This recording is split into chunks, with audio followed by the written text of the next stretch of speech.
नमस्कार, मैं तरुण वर्मा और मैं एक क्लिनिकल साइकोलॉजिस्ट हूँ। इस वीडियो में बताऊंगा कि ओवरथिंकिंग को रोकने के लिए क्या किया जा सकता है। कैसे रोकें ओवरथिंकिंग को। ओवरथिंकिंग सभी की समस्या होती है और जब मेंटल डिसऑर्डर हो जैसे कि depressive disorder, anxiety disorder, OCD या कुछ इस तरह की मेंटल कंडीशंस हो तो ऐसे में ओवरथिंकिंग ज्यादा होती है। ना ही केवल ज्यादा सोचता है व्यक्ति जबकि उस ओवर थिंकिंग को रोक भी नहीं पाता, अपना ध्यान किसी प्रोडक्टिव किसी अच्छी चीज में लगा भी नहीं पाता। सारा टाइम दिमाग में नेगेटिव विचार घूमते रहते हैं, नेगेटिव विचार इधर उधर से आते रहते हैं और एक पर्सन अपना ध्यान उनसे नहीं हटा पाता। तो ओवर थिंकिंग जो है वो आपकी एक्टिविटीज में भी एक बैरियर बनती है, बाधा डालती है और ऐसे में बहुत सारा मेंटल डिस्ट्रेस और पेन भी आता है, क्योंकि जिस चीज के बारे में आप बहुत ज्यादा सोच रहे हैं वो अक्सर बहुत इमोशनल कंटेंट होता है, काफी सारी इमोशंस इन्वॉल्व होती हैं और ऐसे में जब आप बहुत ज्यादा सोचते हैं तो सोच सोचकर उदास हो जाते हैं या बहुत एंजाइटी में चले जाते हैं। तो इसलिए जरूरी है कि ओवर थिंकिंग को रोकने के प्रयास किए जाएं, ओवर थिंकिंग को कम किया जाए। अगर पूरी तरह से दूर नहीं किया जा सकता तो एटलीस्ट कुछ हद तक उसके अंदर सफलता हासिल की जाए, ताकि आप प्रोडक्टिव तरीके से, स्वस्थ तरीके से अपने सोच विचार को किसी काम में लगा सकें और अपने माइंड को ओवर थिंकिंग के जो भी कंसर्न्स हैं उनसे फ्री कर सकें। इसी बारे में थोड़ी सी आपको सजेशंस दूंगा, टिप्स दूंगा कि कैसे ओवर थिंकिंग को कम किया जा सकता है या पूरी तरह से रोका जा सकता है। जरूरी है कि सभी ओवर थिंकिंग को कम करने के तरीके सीखें। जो भी चीज काम कर सकती है किसी पर भी उसको अमल में लाया जाए। और ओवर थिंकिंग को कम रखना एक तरह का स्किल होता है, एक तरह की आर्ट भी होती है। तो इसे सीखना सभी लोगों के लिए जरूरी है, खासकर कि उनके लिए जिनको डिप्रेशन, एंजाइटी या ओसीडी जैसी प्रॉब्लम्स हैं। हालांकि मैं नाम तो 2-3 कंडीशंस का ही लेता हूं, पर बायपोलर, स्किज़ोफ्रेनिया, एडिक्टिव डिसऑर्डर, बहुत सारे दूसरी ऐसी मेंटल हेल्थ कंडीशंस हैं जिनमें ओवर थिंकिंग होती है। तो यहां जो मैं आपसे चर्चा करूंगा, जो टिप्स बताऊंगा, वो सीबीटी पर आधारित होंगी।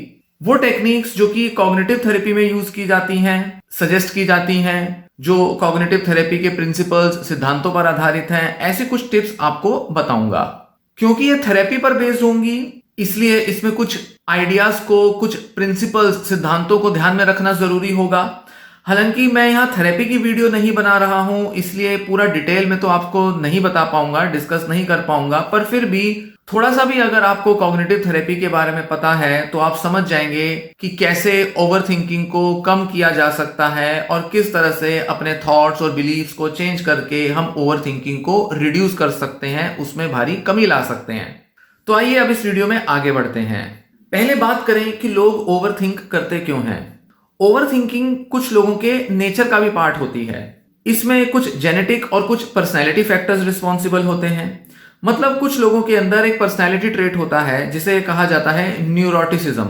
ये एक ऐसा पर्सनैलिटी ट्रेट है जिसकी वजह से एक पर्सन इमोशनली सेंसिटिव रहता है, जल्दी अपसेट हो जाता है, छोटी छोटी बातों को मन से लगा लेता है और बचपन से ही ये रवैया, ये व्यवहार देखने में आता है कि जब छोटी छोटी बातें भी बहुत ज्यादा परेशान करने लगती हैं तो उसको समझने के लिए, उसको सुलझाने के लिए एक पर्सन बहुत ज्यादा सोचना शुरू कर देता है। तो कुछ लोगों के नेचर में ही होता है ओवरथिंक करना, और जैसे जैसे वक्त के साथ उम्र बढ़ती जाती है, समस्याएं आती जाती हैं, वैसे वैसे ओवरथिंकिंग बढ़ती जाती है। तो जहां 12, 14, 15 साल की उम्र में थोड़ा बहुत ओवरथिंक होता था, 20, 25, 30 की उम्र तक आते आते ओवरथिंकिंग बढ़ जाती है। तो ये पर्सनैलिटी की वजह से होता है, और क्योंकि पर्सनैलिटी ट्रेट्स जेनेटिक होते हैं, बायोलॉजिकल होते हैं, इसलिए ये कुछ लोगों के नेचर का पार्ट होता है कि वो ओवरथिंक करते हैं। और क्योंकि जेनेटिक है तो हो सकता है कि किसी के फैमिली में, मम्मी या पापा में कोई ऐसा पर्सन हो जो स्वभाव से, नेचर से ओवरथिंक करने वाला हो। तो ऐसे में कह सकते हैं कि ओवरथिंकिंग की जो आदत है, हैबिट है, वो हमें फैमिली से मिली है, हमारे नेचर का पार्ट है। इसलिए ऐसे लोगों को तो ये स्किल सीखना बेहद जरूरी है कि कैसे ओवरथिंकिंग को कम किया जाए, क्योंकि ज्यादातर सिचुएशंस में थोड़ा सा या ज्यादा जैसा भी स्ट्रेस होगा ये लोग ओवरथिंक ज्यादा करेंगे। तो जैसा कि बताया कि सिचुएशंस अगर डिफिकल्ट हो, स्ट्रेसफुल हो, तनाव दे रही हो, कुछ ऐसे लोगों के साथ हैं आप जो कि आपको थोड़ा बुरा बोलते हैं, आलोचना करते हैं आपकी, या कोई भी डिफिकल्ट कंडीशंस हैं जैसे कि आपके एग्जाम्स हैं या कोई जॉब में या बिजनेस में कोई कंडीशन है जिसकी वजह से आप परेशान हो गए हैं, दुखी हो गए हैं, तो ऐसे में आप सोचने पर मजबूर हो जाते हैं कि किस तरह से इस समस्या को सुलझाया जाए, कैसे इस समस्या के सारे पहलुओं को एनालाइज किया जाए, विश्लेषण किया जाए। तो इस तरह से ओवरथिंकिंग को ट्रिगर मिलता है, एक बढ़ावा मिलता है और कुछ सॉल्व करने की नीयत से अक्सर लोग ज्यादा सोचते हैं। साथ ही जब नेगेटिव इमोशंस बहुत ज्यादा हावी हो जाती हैं, जैसे उदास हो गए या एंजाइटी बढ़ गई, उसकी वजह से भी लोग ओवरथिंक कर लेते हैं। तो नेगेटिव इमोशंस के इंपैक्ट में ओवरथिंकिंग का होना एक कॉमन चीज है। अब बात करेंगे कि ओवरथिंकिंग के नुकसान क्या होते हैं। ओवरथिंक ज्यादा करने की वजह से मेंटल पेन, मानसिक दबाव और मानसिक तनाव बढ़ता है। एक व्यक्ति पीड़ा महसूस करता है, एंजाइटी या डिप्रेशन है तो वो बढ़ जाता है, या ओवरथिंक करने की वजह से ही एंजाइटी और डिप्रेस मूड आने लगता है। जो सिचुएशन छोटी है वो बहुत ज्यादा भयानक दिखने लगती है। छोटा सा भी कोई स्ट्रेस का कोई इंसिडेंट है वो ज्यादा नेगेटिव दिखाई पड़ता है। अपने बारे में, दूसरों के बारे में एक नेगेटिव जजमेंट बनाने लगता है एक पर्सन, मतलब कि नजरिया दूसरों को लेकर या अपने को लेकर नेगेटिव हो जाता है। भले ही दूसरे लोग जिनसे कि उनको नेगेटिव थिंकिंग हो रही है, चाहे वो उतने नेगेटिव ना भी हो, चाहे वो खुद भी इतने नेगेटिव ना हो जितना कि वो सोचते हैं, पर ओवर थिंकिंग की वजह से वो ऐसा सोच सकते हैं कि वो बहुत बुरे हैं, बहुत कमजोर हैं, लाचार हैं। किसी तरह से उनके जो अपने बारे में जो नेगेटिव बिलीफ्स हैं वो बढ़ जाते हैं। ऐसे में खुद की आलोचना करना, खुद को क्रिटिसाइज करना, खुद को बहुत ही दूसरों से कम देखना, नीचा आंकना अपने को दूसरों से, इंफीरियोरिटी कॉम्प्लेक्स का बढ़ जाना, अपने अंदर किसी तरह के डर को बढ़ा देना, अपने अंदर उदासीनता को बढ़ा देना, अपने को बहुत बदकिस्मत देखना, कुछ इस तरह की मेंटल कंडीशन होने लगती है जिसमें कि हमारा खुद को लेकर नजरिया बदल जाता है, सिर्फ इसलिए क्योंकि हमने ओवरथिंक किया। ऐसे में नींद खराब होती है, मेंटल हेल्थ खराब होती है, डिप्रेशन, एंजाइटी बढ़ जाती है, रिलेशनशिप्स खराब होती हैं, फिजिकल हेल्थ पर भी असर पड़ता है, क्योंकि जब सारा टाइम सोचते रहेंगे तो हम बहुत एक्टिव नहीं होंगे, कहीं काम में मन नहीं लगेगा, इंटरेस्ट हट जाएगा दूसरी चीजों से। ऐसे में एक ही जगह पड़े पड़े सोचते सोचते फिजिकल हेल्थ भी खराब होगी। तो इस तरह से कई तरीके के फिजिकल और मेंटल इफेक्ट्स पड़ते हैं ओवरथिंकिंग के। इनफैक्ट सोशल इफेक्ट्स भी पड़ते हैं, क्योंकि दूसरे लोगों के साथ हमारे संबंध बिगड़ सकते हैं। ओवरथिंक करने की वजह से हम दूसरों को गलत तरीके से समझ सकते हैं। अब बात करेंगे कि ओवरथिंकिंग को दूर करने के लिए सीबीटी कैसे हेल्प कर सकती है। सीबीटी मतलब कॉग्निटिव बिहेवियर थेरेपी, एक ऐसी थेरेपी की टेक्निक है, स्ट्रेटेजी है, जिसमें बहुत सारे ऐसे तरीके बताए जाते हैं, इनफैक्ट उन पर रिसर्च भी हुआ है, जो कि लोगों को ओवरथिंकिंग को रोकने में मददगार साबित होती हैं। इसमें बहुत सारी सेल्फ हेल्प स्ट्रेटजीज को सजेस्ट किया जा सकता है, जिससे कि लोग खुद ही अपनी ओवरथिंकिंग को कम करें। सेल्फ हेल्प मतलब अपनी मदद करना। तो सीबीटी को समझकर खुद की मदद की जा सकती है और ओवरथिंकिंग को कम किया जा सकता है। अगर सही ढंग से ये सारी टेक्निक्स यूज की जाएं, सही तरीके से इनको अगर एक बार समझ लिया जाए और लगातार अलग अलग सिचुएशंस में इनको इंप्लीमेंट करके अपनी ओवरथिंकिंग को कम करने के प्रयास किए जाएं, तो एक पर्सन ये स्किल सीख लेता है कि कैसे वो कम से कम चिंताओं या परेशानियों में खुद को घेरे। और जब ओवरथिंकिंग कम होगी तो उसके बड़े सारे फायदे भी दिखने लगेंगे। तो पहली स्ट्रेटेजी होती है ओवरथिंकिंग को कम करने के लिए, जिसे सीबीटी में कहा जाता है थॉट कैचर। थॉट को पकड़ना और उसे बदलना। सीबीटी का, और खासकर बात करें तो कॉग्निटिव थेरेपी का, सबसे एसेंशियल पार्ट होता है कि हम अपने नेगेटिव थॉट्स को आइडेंटिफाई करें, पहचान करें, उनकी देखें, एग्जामिन करें, जांचें कि किस तरह के नेगेटिव थॉट्स हमें आ रहे हैं और फिर उन्हें बदलें। ऐसा नहीं है कि बस हमारे मन में अगर बहुत सारी थॉट आ रही है तो हम उसे रोक सकते हैं या उसे दबा सकते हैं और सोचना बिल्कुल बंद कर सकते हैं। ऐसा नहीं होता। ध्यान हटा लेने से भी हमेशा ये काम नहीं करता, क्योंकि दिमाग में पीछे से वो नेगेटिव थिंकिंग चलती रहती है। तो फिर किया क्या जाए? सीबीटी में कहा जाता है कि आपको थॉट से अपने को डिस्ट्रैक्ट नहीं करना, आपको उन्हें पहचानने की कोशिश करनी है कि क्या विचार आपके मन में आ रहे हैं, कौन से ऐसे अंडरलाइन, उनके अंदर छिपे हुए कुछ नेगेटिव थॉट पैटर्न्स हैं और उनको कैसे बदला जा सकता है। जब हम ये समझ जाते हैं तो ओवरथिंकिंग की हमारी जो आदत है वो कम हो सकती है। क्योंकि सीबीटी में कहा जाता है कि हम ओवरथिंक कर ही इसलिए रहे हैं क्योंकि हमारे अंदर अपने बारे में कुछ नेगेटिव बिलीफ्स बैठे हुए हैं। ये नेगेटिव बिलीफ्स जो हमारे अंदर खुद को लेकर बैठे हैं, यही हमें ओवरथिंक करने के लिए मजबूर करते हैं। तो ऐसा कहा जाता है कॉग्निटिव थेरेपी में कि अगर हम एक बार वो सारे थॉट्स जो हमारे मन में आ रहे हैं किसी भी सिचुएशन में, अगर हम उनको एक बार लिख लें वो विचार किस तरह के आते हैं, कौन कौन सी विचारों की श्रृंखला हमारे मन में चलती है। अगर हम एक बार इन्हें लिखने की आदत डाल लें तो जब हम कुछ सिचुएशंस में आने वाले रिपीटेटिव थॉट्स को बार बार जब हम लिख कर ऑब्जर्व करेंगे तो हमें उनके अंदर एक थीम समझ में आने शुरू हो जाएगी। कोई ऐसे पर्टिकुलर टाइप के विचार होंगे जो हमें बार बार आते हैं अलग अलग सिचुएशन में। आपको लगता होगा किसी सिचुएशन में आपने किसी तरह से ओवरथिंक किया तो किसी और सिचुएशन में किसी और तरह से ओवरथिंक किया, पर ऐसा नहीं है। अक्सर आप कुछ ही ऐसे बिलीफ्स या कंसर्न्स होते हैं आपके जिनको लेकर आप ओवरथिंक करते हो। तो हमें क्या करना होता है, एक फनल की तरह बहुत सारे विचारों में से कुछ निचोड़ निकाल के कुछ ही ऐसे बिलीफ्स और थॉट्स को जानना होता है जिनको कि हम फाइनली बदल सकते हैं।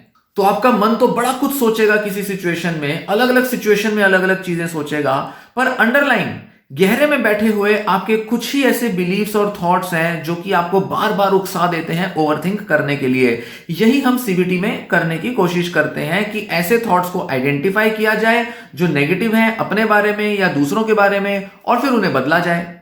अब जब एक बार जब हम ये थॉट्स लिख लेंगे, फिर हमारा दूसरा स्टेप होगा कि हम इनके लिए कुछ ऑल्टरनेटिव सोचें। जो भी नेगेटिव थॉट है उसका ऑल्टरनेटिव सोचने से, मतलब जो उसका ऑपोजिट भी हो, पॉजिटिव भी हो, उसको सोचने से हम धीरे धीरे अपने उन नेगेटिव बिलीफ्स को चेंज कर सकते हैं। जैसे उदाहरण के लिए आपकी कोई परीक्षा है और आपने उसके लिए तैयारी भी की है, पर फिर भी आपको लगता है कि ये एग्जाम में मैं फेल हो जाऊंगा या फेल हो जाऊंगी, मेरा एग्जाम अच्छा नहीं जाएगा और इसका मतलब है कि मैं एक बहुत बड़ा फेलियर साबित हो जाऊंगा या फेलियर साबित हो जाऊंगी। ये सोचने से आपको एंजाइटी भी होती है, थोड़ा सा डिप्रेशन भी आता है। अब अगर आप देखेंगे तो ये जो विचार हैं जो आपने लिख लिए, इनको आइडेंटिफाई कर लिया, तो आप पाएंगे कि इन नेगेटिव विचारों के अंदर एक बिलीफ है जो खुद के लिए छुपा हुआ है। वो है कि मैं एक फेलियर हूं, या मैं एक नाकाम इंसान हूं, या मेरे नसीब में तो सिर्फ फेलियर ही आता है। ये आपका एक्चुअल का वो थॉट या बिलीफ है जो आप अपने बारे में मानते हो, और इस वजह से आपके मन में सारे नेगेटिव विचार आ रहे हैं कि किस किस तरीके से आपका एग्जाम बिल्कुल बेकार होगा और आप फेल हो जाओगे। ना जाने कहां कहां तक आप सोच लेते हो कि क्या क्या बुरा हो जाएगा आपके साथ। अब इसका ऑल्टरनेटिव थॉट क्या होगा? विचार तो हमने पहचान लिया, समझ गए। अब ऑल्टरनेटिव थॉट्स हमें सोचनी होंगी और उनसे इस नेगेटिव थॉट को रिप्लेस करना होगा। और वो ऑल्टरनेटिव थॉट, वो एक वैकल्पिक थॉट, विचार जो कि ज्यादा रियलिस्टिक होगा, ज्यादा वास्तविकता से जुड़ा हुआ होगा।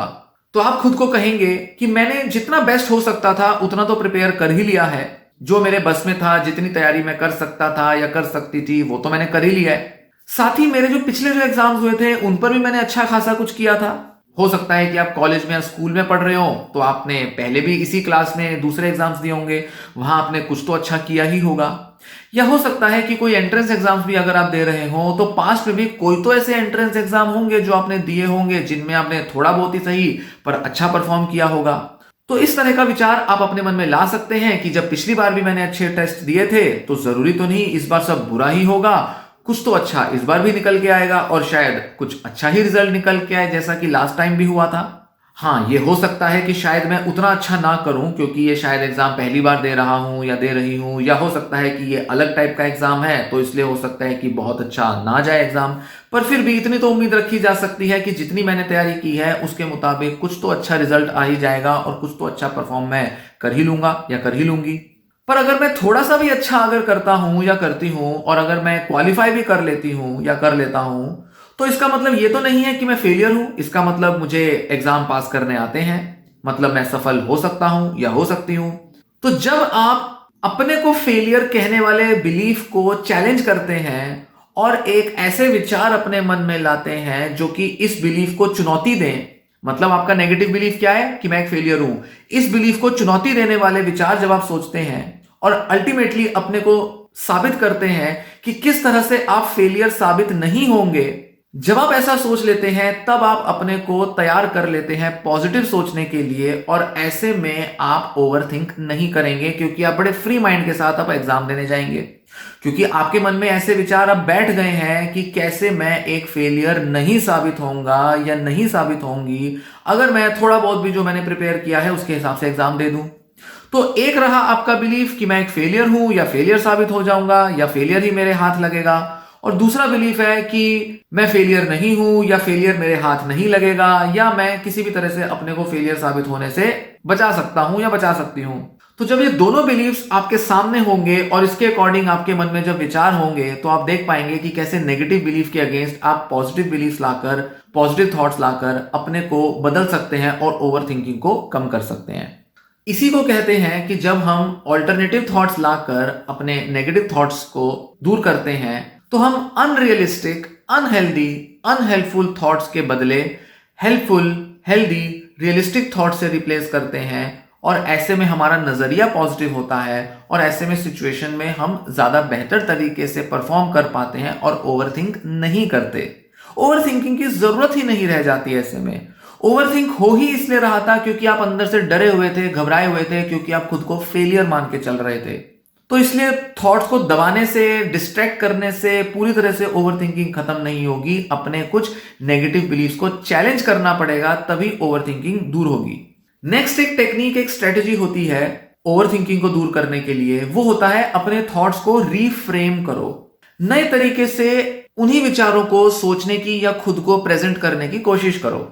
सिंपल शब्दों में कहें तो अपना नजरिया बदलना होगा आपको सिचुएशन के लिए। सिचुएशन जो कि नेगेटिव आपको लग रही है, उस सिचुएशन के प्रति अपने नजरिए को बदलना मतलब अपने थॉट्स को रीफ्रेम करना।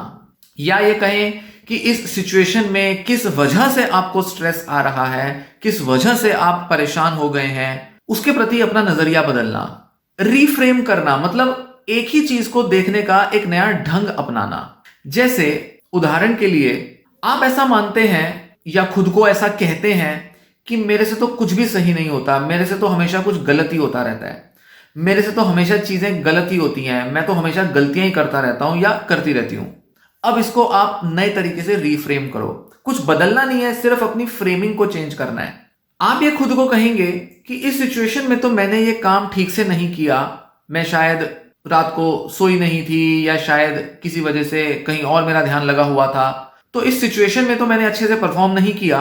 पर इसका मतलब ये नहीं कि मैं ये करने में अक्षम हूं, मेरे बस की नहीं है। ऐसा नहीं है।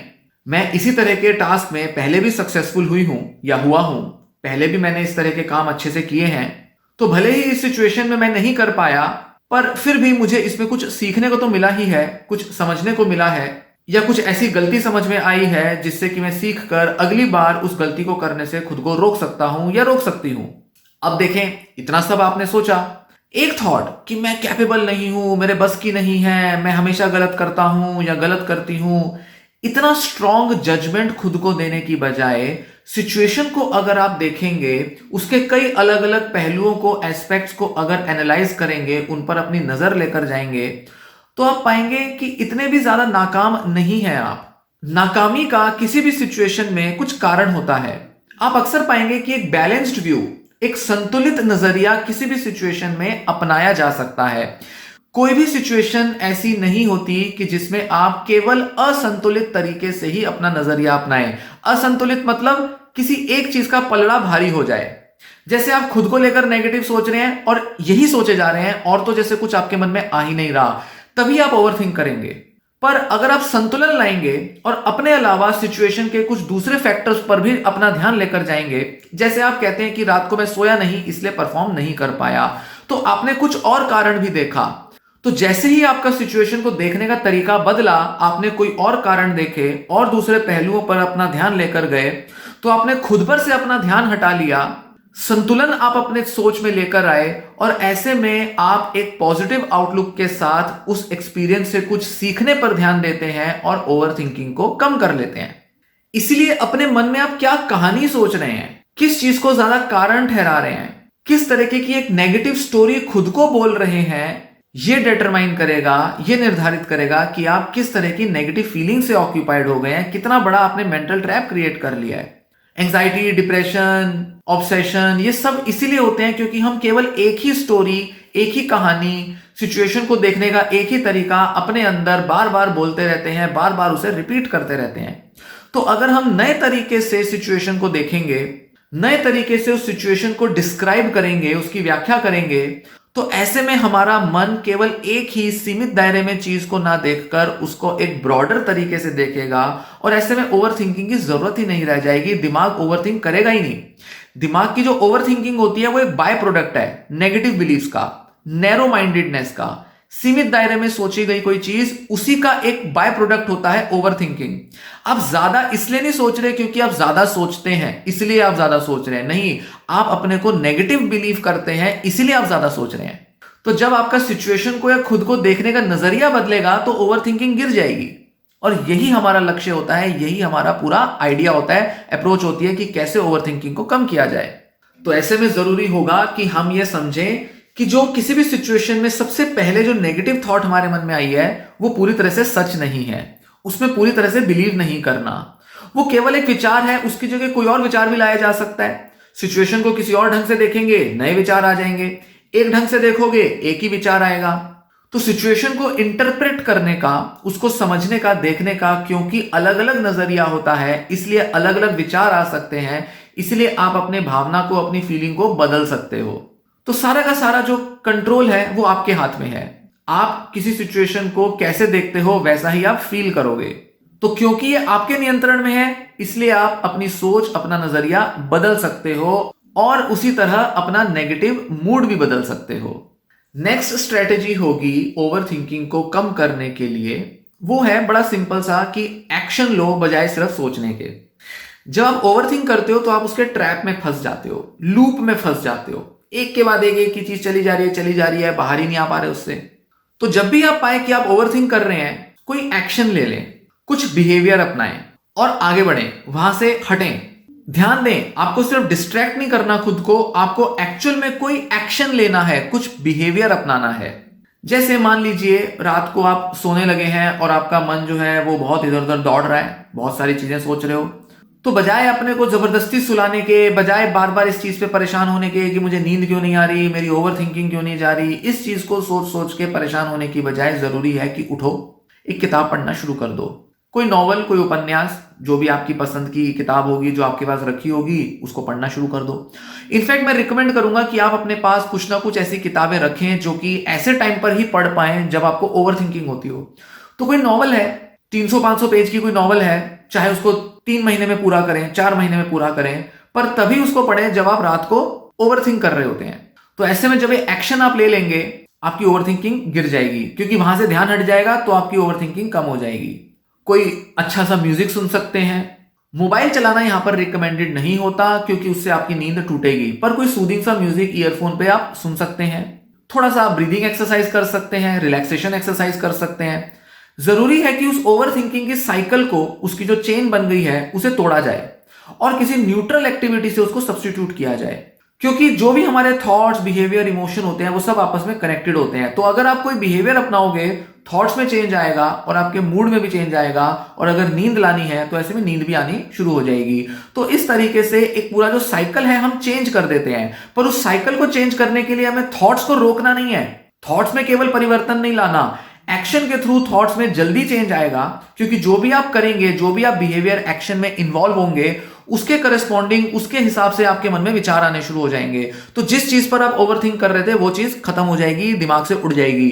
तो जब आप कुछ और कर रहे हो और कुछ सोच रहे हो, तो ऐसे में आपकी जो नींद की संभावना है वो बढ़ जाएगी, क्योंकि ओवरथिंकिंग की वजह से स्ट्रेस, एंजाइटी आपको नहीं होगा। किताब पढ़ रहे हो, किताब में कुछ कंटेंट है, म्यूजिक सुन रहे हो, तो ओवरथिंकिंग किस बात की होगी, क्योंकि ध्यान तो कहीं और लगा हुआ है। इस तरीके से हम ओवरथिंकिंग की साइकिल को तोड़ सकते हैं। नेक्स्ट स्ट्रेटजी है कि अपने थॉट ट्रैप्स को रिकॉग्नाइज करो, पहचान करो उसकी। थॉट ट्रैप्स, या जिसे हम कहेंगे थिंकिंग एरर्स, ऐसे थिंकिंग एरर्स जो आप कमिट करते हैं, मतलब आप ऑटोमेटिकली उस तरह से सोचने लगते हैं जो सिचुएशन का जो आपका नजरिया है उसे डिस्टॉर्ट कर देता है, उसको तोड़ मरोड़ कर देता है। जैसे आप किसी सिचुएशन का बहुत ही वर्स पॉसिबल आउटकम इमेजिन कर लेते हो, सबसे बुरा, सबसे भयानक चेहरा किसी सिचुएशन का आप इमेजिन कर लोगे। मान लो आप अपने काम में अच्छा परफॉर्म नहीं कर पा रहे, आपसे कुछ गलती हो गई और अब आपने सोच लिया बस अब तो मैं गया, अब तो मुझे जॉब से निकाल देंगे, अब तो खत्म, मैं तो बहुत ही बुरा हूं, मैं तो बहुत ही गलतियां करता हूं, मेरे तो बस की नहीं है, अब तो ये सब पकड़ के मुझे यहां से फायर कर देंगे, मतलब जॉब से निकाल देंगे। अब एक सिचुएशन थी, किसी में आपसे गलती हुई, पर आपने उसमें राय का पहाड़ बना लिया, मतलब आपने बहुत कुछ वर्स सोचना शुरू कर दिया। इसे हम कहते हैं कैटेस्ट्रोफाइजेशन, मतलब किसी चीज के अंदर कैटेस्ट्रॉफी देखना, उसका बिल्कुल भयानक सा रूप देखना। जैसे भूकंप आया तो लगे कि बिल्डिंग गिर जाएगी। कुछ इस तरह से जब हम सिचुएशन को देखने लगते हैं तो हमारे मन में बहुत सारी ओवरथिंकिंग होती है और बहुत सारे नेगेटिव फीलिंग्स आने लगती हैं, मेंटल डिस्ट्रेस बढ़ जाता है, परेशान हो जाते हैं। तो जरूरी है कि इस तरीके के जो थॉट ट्रैप्स होते हैं, अनहेल्पफुल थिंकिंग स्टाइल्स होते हैं, उनकी पहचान करें। ऐसे कई सारे अलग अलग कॉग्निटिव या थिंकिंग डिस्टॉर्शंस या थिंकिंग एरर्स आइडेंटिफाई किए गए हैं जिन्हें बदला जा सकता है, जैसे catastrophisation, over generalisation, personalisation, jumping to conclusions, black and white thinking, should and must thinking और सिलेक्टिव अटेंशन। कुछ इस तरीके के थिंकिंग एरर्स हैं जिनको पहचान कर दूर किया जा सकता है, जिससे कि ओवर थिंकिंग की साइकिल को रोका जा सके। और इन्हें बदलने के लिए क्या करना होगा, जैसे इस सिचुएशन में आप कह सकते हो कि मुझे कैटास्ट्रोफाइज नहीं करना, मुझे राई का पहाड़ नहीं बनाना, ये तो छोटी सी ही मिस्टेक थी और इस मिस्टेक को इतना बढ़ा चढ़ा के सोचने से मैं अपने को ही नेगेटिव बनाऊंगा, मैं अपने और दूसरों के बारे में नेगेटिव धारणा बना लूंगा। छोटी मोटी मिस्टेक्स तो अलाउड होती हैं, छोटी मोटी मिस्टेक्स तो की जा सकती हैं, पर जरूरी है कि हम इन मिस्टेक से, इन गलतियों से सीखें, इनसे सीखकर आगे बढ़ें और इन पर बहुत ज्यादा परेशान ना होकर इनसे अपने बारे में कुछ बुरा ना सोचें। थिंकिंग तो सिंपल सी है, सिंपल से विचार हैं, पर आप अपने मन में क्या पहचान कर रहे हो, किस थॉट को पहचान कर आप बदलने की कोशिश कर रहे हो, कौन से ऐसे एरर्स हैं जिनकी पहचान करके आप अपने को नेगेटिव सोचने से दूर कर रहे हो, ये आपको समझना है। तो कॉग्निटिव थेरेपी आपको आपकी थिंकिंग की जड़ में लेकर जाती है। ऊपर से जो विचार हैं, जो पॉजिटिव थॉट्स हैं, ऑल्टरनेटिव थॉट्स हैं, आप कहेंगे ये तो हम करते हैं, ये तो हमने पहले भी किया है, काम ही नहीं करता है। तो वो काम इसलिए नहीं करता क्योंकि आप जबरदस्ती अपने को ये पॉजिटिव थॉट्स बोलते हो। गहरे में आप पहचान करनी होगी आपको कि क्या ऐसा थिंकिंग एरर है, क्या ऐसा नेगेटिव बिलीफ है जिसकी वजह से नेगेटिव थॉट आ रही है, और उस नेगेटिव बिलीफ को चेंज करके या उस डिस्टॉर्शन को चेंज करके, उसको रोक के, तब जाके आप ओवर थिंकिंग को कम करोगे। तो ये मेन कंट्रीब्यूशन है कॉग्निटिव थेरेपी की, कि वो हमें जड़ में सोचना सिखाती है कि हमारे अंदर चल क्या रहा है, जिसे हमें चेंज करना है, जिसे हमें बदलना है, जिसे हमें चैलेंज करना है। फिर उसके बाद हम बहुत सारे ऊपर से ऑल्टरनेटिव थॉट्स, ऑल्टरनेटिव पर्सपेक्टिव्स ला सकते हैं जो हमें अच्छा सोचने के लिए मोटिवेट करेंगे। नेक्स्ट एक बड़ी इफेक्टिव और बड़ी इंपॉर्टेंट स्ट्रेटेजी है कि लेटिंग गो की आर्ट को डेवलप करना। लेट गो करना मतलब जाने दो, निकलने दो, इसको निकालो इसे मन से। कई बार क्या होगा कि बिलीव्स को चेंज करना या थॉट्स को इतना एनालाइज करना इतना इजी नहीं होगा, इतना पॉसिबल नहीं दिखाई देगा, मुश्किल लगेगा कि नहीं, ओवर थिंकिंग कम नहीं हो पा रही, सोचना जा ही नहीं रहा, सोचे ही जा रहे हैं, इतना इजी नहीं लग रहा अपने बिलीव्स या इन सब चीजों को बदलना, हालात ऐसे हैं, सिचुएशन इतनी डिफिकल्ट है कि पूरी तरह से खुद के बारे में नेगेटिव सोचना दूर नहीं हो पा रहा। तो ऐसे में जरूरी होगा कि ये जो ओवर थिंकिंग का जो प्रोसेस है उसको किसी तरह से बस निकाला जाए, उसको वहां से छुट्टी दी जाए, किसी तरह से ये जो कंसर्न्स, ये जो थॉट्स आ रही हैं, इनको रिलीज किया जाए। सबसे अच्छा, सबसे बेस्ट तरीका होता है इसके लिए लिख लेना अपने थॉट्स को। अपने थॉट्स को लिख लो। जब आप अपने मन में आ रहे विचारों को लिख लोगे, एक तो वो थॉट्स बहुत ही ऑर्गेनाइज्ड हो जाएंगे, बहुत ही लिमिटेड थॉट्स लिखोगे। दिमाग में तो बड़े सारे थॉट चलते हैं, पर जब लिखने लगोगे तो कुछ ही विचार लिखोगे आप, सारे नहीं लिखोगे आप। 50 तरह के विचार चल रहे हैं, 50 थोड़ी ना लिखोगे आप, 5-7 ही लिखोगे, 10 लिखोगे, बस इतना ही लिखोगे। पर वो सब लिखने से आपका माइंड जो है वो ऑर्गेनाइज हो जाएगा, अपने को एक्सप्रेस कर लेगा। फिर चाहे तो आप उसे लिखकर उसको अपनी डायरी में बंद करके रख सकते हो या फिर उस पेज को फाड़ सकते हो। ये बड़ा कॉमन स्ट्रेटेजी होता है कि लिखो, उसको फाड़ो, पेज को, उसको अच्छे से फाड़ दो या जला दो, उसको फेंक दो, कूड़े में फेंको, जो करना है करो, पर उस लिखी हुई चीज को फेंक डालो। तो एक सिंबॉलिक तरीके से आप अपने थॉट्स को, जो भी थॉट्स में कचरा चल रहा है, उसको आप फेंक रहे हो। तो ऐसा लग रहा है कि जैसे आपने अपने थॉट्स को उठा के फेंक दिया जब आपने कागज पे अपने थॉट्स को लिख के जला दिया या कूड़े में फेंका। तो यह एक तरीका होता है जिससे कि ओवर थिंकिंग को काफी हद तक कम किया जा सकता है। साथ ही आप एक ऐसी एक्सरसाइज कर सकते हो जिसमें आप इमेजिन कर रहे हो कि आपके जो विचार हैं वो कुछ नदी में पत्तों पर या किसी लकड़े के फट्टे पर बह रहे हैं। सारे विचार आपके किसी पत्तों पर पड़े हैं और पत्तों पर आपके विचार बहे जा रहे हैं और आप अपने उन विचारों को उस नदी पर बहता हुआ देख रहे हो। फिर आप एक कोने में खड़े होके, किनारे पे खड़े होके देखते हो कि आपके जो विचार हैं वो उस पत्तों पर नदी में बहते हुए दूर चले गए। आप ऐसा पाओगे कि इस सिंबॉलिक तरीके से विजुलाइज कर कर आपको काफी शांति महसूस होगी और ऐसा लगेगा आपके ऊपर से उन विचारों का बोझ हट गया।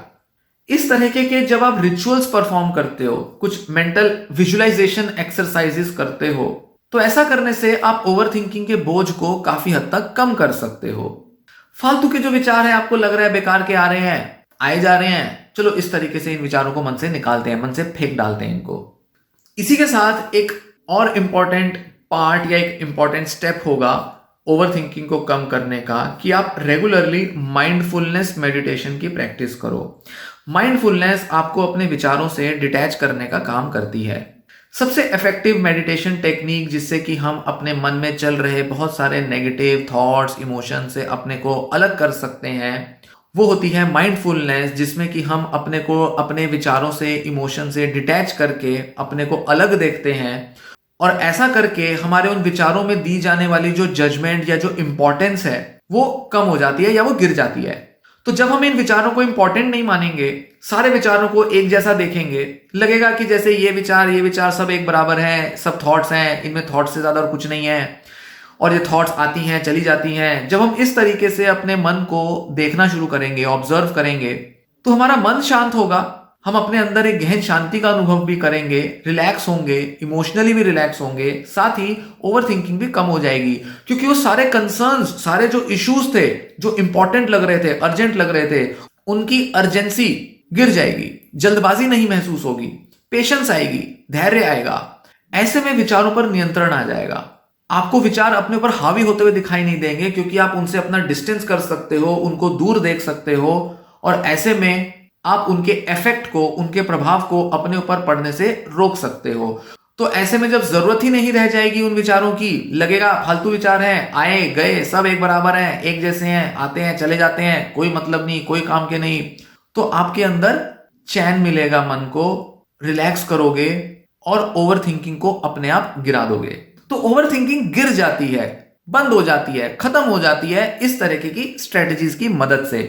तो ये जो वीडियोस में जो मैंने आपको सारी जो स्ट्रेटजीज बताई, जो टेक्निक्स थी, उम्मीद है आपको इन टेक्निक्स को प्रैक्टिस करने में आसानी होगी, मदद मिलेगी, आप ओवरथिंकिंग को कम कर पाओगे। इस तरह की डिस्कशन आगे तो मैं करता रहूंगा। कुछ चीजें शायद क्लियर हो गई हो, कुछ चीजें क्लियर नहीं हुई होंगी। जो नहीं हुई है क्लियर, उस तरह की डिस्कशंस आगे कभी करेंगे तो उन वीडियो से और क्लैरिटी आ जाएगी।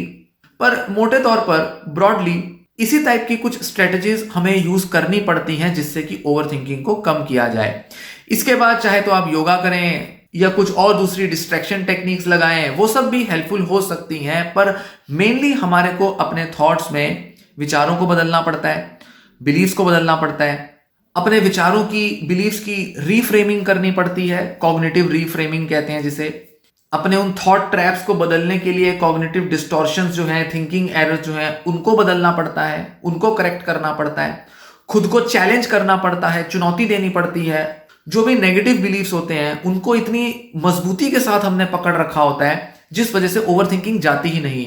न जाने लाइफ में कहां से ये नेगेटिव बिलीव्स हमने डेवलप कर लिए हैं जिसकी वजह से नेगेटिव सोचता रहता है एक इंसान। बचपन में नेगेटिव बिलीव्स डेवलप किए, जवानी में किए, कुछ स्कूल कॉलेज से सीखे, कुछ घर से सीखे, कुछ दोस्तों से सीखे, न जाने कहां कहां से हमने अपने मन में बहुत से नेगेटिव बिलीव्स बिठा लिए हैं। तो उनको बदलना पड़ेगा।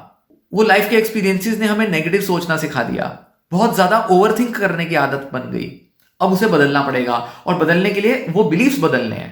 तो जो भी आपने पुरानी सिचुएशन में अपने बारे में सोचा वो सच नहीं है।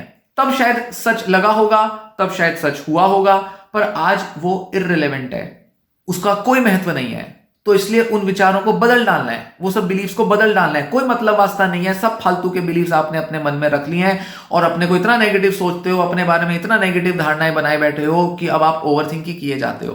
तो उनको बदला जा सकता है, उन बिलीव्स को। उसी बारे में इस वीडियो में थोड़ी सी आपसे डिस्कशन की, चर्चा की। इस वीडियो में जो चीजें बताई आपके काम आए, ऐसी मैं उम्मीद करता हूं। इस तरह की वीडियोस देखने के लिए चैनल के साथ बने रहो। ये वीडियो यहीं समाप्त होती है। धन्यवाद।